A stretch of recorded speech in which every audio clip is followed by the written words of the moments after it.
मध्य प्रदेश में 28 सीटों के लिए वोटिंग मंगलवार को संपन्न हो गई और मतदान के दौरान मुरैना और भिंड समेत कुछ जगहों पर फायरिंग की खबरें सामने आई। इसके अलावा कुछ जगहों पर वीवीपैट में गड़बड़ी की खबरें भी सामने आई। मध्य प्रदेश की 28 सीटों पर 69.93% से ज्यादा वोटिंग की गई, तो वहीं आगर में सबसे ज्यादा 83.75% मतदान हुआ और उसके बाद हाट पिपलिया में 83.66, सुवासरा में 82.61%, बदनावर में 83.02%, जबकि ब्यावरा में 81.77% वोटिंग दर्ज की गई। तो वहीं ग्वालियर पूर्व में सबसे कम 48.15%, ग्वालियर विधानसभा क्षेत्र में 56.15% और अम्बाहा में 54.30%, सुमावली में 63.04% और मुरैना में 57.17% मतदान दर्ज हुआ है। कई जगह छिटपुट घटनाओं की भी शिकायत कुछ जगह हुई है, कुछ जगह जैसे कहीं पर झगड़े हुए, कहीं पर एक जगह मतदान केंद्र के बाहर 800 मीटर दूर गोली चली, एक जगह मशीन जरूर गिरी है, टूटी है एक सीयू, तो उसको रिप्लेस किया गया है और जिसके कारण ये हुआ उसके खिलाफ FIR दर्ज हो रही है। शांतिपूर्वक मतदान संपन्न हो गया? हाँ, मतदान शांतिपूर्वक संपन्न हो गया। वहीं मंगलवार को सीएम शिवराज सिंह ने उपचुनाव में बढ़ चढ़कर मतदान करने के लिए जनता का धन्यवाद किया है। उन्होंने कहा कि मतदान पर कोरोना का असर नहीं दिखा। सीएम शिवराज सिंह ने कहा कि उपचुनाव में कांग्रेस ने अपनी हार मान ली है। कोरोना के भय का असर कहीं नहीं दिखा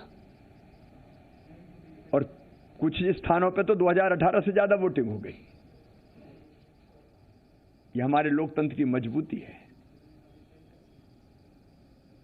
मैं अपने मतदाता भाइयों का, बहनों का, बेटे बेटियों का आभार प्रकट करता हूं और जितनी बम्पर वोटिंग हुई है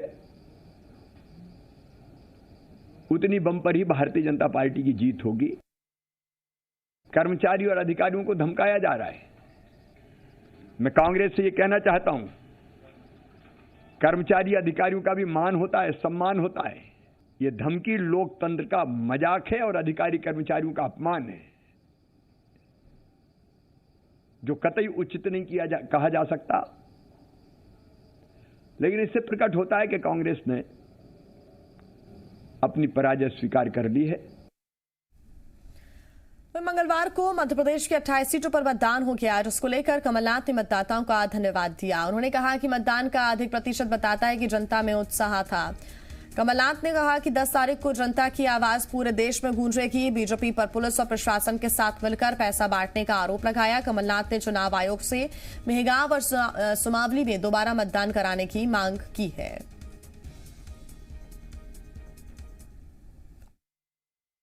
और मुझे उम्मीद है कि 10 तारीख को आश्चर्यजनक परिणाम आने वाले हैं। प्रशासन का, पुलिस का, पैसों का, शराब का, मुझे जगह जगह से सूचनाएं आई कि इस प्रकार पैसा बांटा जा रहा है। कहीं तो प्रशासन और पुलिस के साथ मिलकर पैसा बांटा जा रहा था, पर मतदाता बिकाऊ नहीं है। 2 जगह हमने चुनाव आयोग से मांग करी है रीपोलिंग की, मेहगांव और सुमावली में तो गोली चली और मुरैना में भी मुझे खबर है कि शाम को गोली चली है। और इसी पर ज्यादा जानकारी के साथ जी मीडिया संवाददाता संदीप भमरकर हमारे साथ जुड़ गए हैं। संदीप, जब मतदान हुआ उसके पहले भी लाख दावे किए जा रहे थे, अब मतदान खत्म हो चुका है। मतदान के लिए कल भी हमने देखा कि कई पार्टियां अपने अपने दावे कर रही थी और आज भी दावे किए जाएंगे और ये दावे 10 तारीख तक चलेंगे जब तक रिजल्ट नहीं आ जाता। दावे वही है कि उनकी बम्पर जीत होने जा रही है।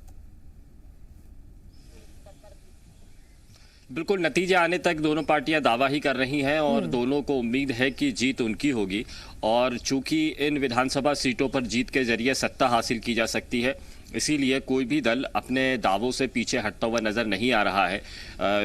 अभी 1 हफ्ते का वक्त है। अगले मंगलवार को मतपेटियां खुलेंगी, EVMs खुलेंगी और अपने रिजल्ट्स देना शुरू कर देंगी। लेकिन जो फाइनल आंकड़ा आया है 70% के आसपास में, जो है 69% के आसपास में कुछ ये आंकड़ा है मतदान का प्रतिशत, ये अत्यधिक आंकड़ा है। ये ज़्यादा आंकड़ा कहा जाता है, सामान्य आंकड़ा नहीं है। कई सीटों पर 80% से ज़्यादा वोटिंग हुई है। हालांकि ये स्वाभाविक वोटिंग कही जाती है। यहाँ पर मतदान मतदान को लेकर जागरूकता है, लेकिन जिस तरह से मतदान का आंकड़ा बढ़ा है, ये दोनों ही राजनीतिक दलों को इसमें अपनी अपनी जीत की उम्मीद नजर आ रही है और प्रत्याशित मतदान हुआ है, इसीलिए ये दोनों ही दल आशान्वित हैं कि जीत उनकी ही होगी। बिल्कुल। और संदीप, हमने ये भी देखा कि एक तरफ जहां सीएम शिवराज सिंह चौहान ने आरोप लगाते हुए नजर आए कांग्रेस के ऊपर कि अधिकारियों कर्मचारियों को धमकाया जा रहा है अभी से, तो वहीं कमलनाथ ही कह रहे हैं कि दुरुपयोग किया गया प्रशासन का। ये भी अभी भी दावे लगातार जारी है और हो सकता है रिजल्ट के बाद भी ये दावे आगे भी जारी रहे और यही वजह है कि कई क्षेत्रों में तो दोबारा वोटिंग की भी मांग की गई कांग्रेस की तरफ से।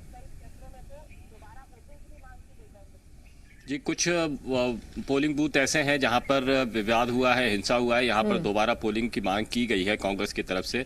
फैसला चुनाव आयोग को लेना है, अगर लेना होगा तो अभी वक्त है नतीजे आने तक, इस बीच में कभी मतदान किया जा सकता है, लेकिन चुनाव आयोग इस पर फैसला करेगा। और इस दौरान चूंकि मतदान में अगर कोई गड़बड़ियां होती हैं तो शिकायत अफसरों तक की ही जाती हैं और ऐसे में दोनों ही दल एक दूसरे पर धमकाने और प्रलोभन देने का आरोप लगा रहे हैं। ये स्वाभाविक है, हर चुनाव में इस तरह से एक बात होती ही है, लेकिन ये एक राहत की बात है कि जिस आशंका, जो हिंसा की आशंका थी वैसी नहीं हुई है।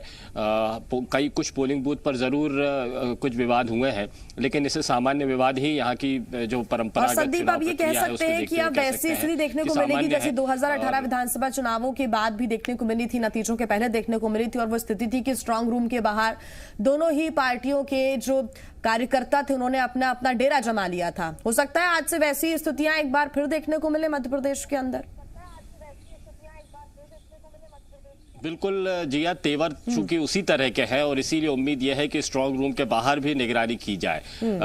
हालांकि अभी इस मामले पर रणनीतियां बनाई जा रही है दोनों ही दलों के द्वारा, लेकिन जो स्थितियां पैदा हुई हैं उससे ऐसा लग रहा है कि स्ट्रांग रूम के बाहर भी निगरानी की बात हो सकती है। कई पोलिंग बूथों पर इस तरह के मामले देखने में आए हैं और तेवर जिस तरह के हैं दोनों ही राजनीतिक दलों के, इसको देखते हुए लगता है कि कोई भी कसर बाकी ना रह जाए और इसीलिए अगर जरूरत पड़ी तो स्ट्रांग रूम के बाहर भी निगरानी की जाएगी। बिल्कुल संदीप, तो ये कह सकते हैं कि अब दोनों ही पार्टियों ने अपनी अपनी जीत का दावा जरूर कर लिया है, लेकिन अब 10 तारीख तक जो आरोप प्रत्यारोप का जो दौर लगातार मतदान के पहले चल रहा था उसमें थोड़ी बहुत जरूर कमी देखने को मिली थी। जो बदजुबानी हो गई या गंभीर आरोप हो गए उनमें थोड़ी कमी 10 तारीख तक देखने को मिलेगी और 10 तारीख के बाद हो सकता है एक ऐसा माहौल देखने को मिले मध्य प्रदेश के अंदर जो शायद कभी देखने को नहीं मिला होगा। और 10 तारीख ऐतिहासिक दिन होने जा रहा है मध्य प्रदेश का।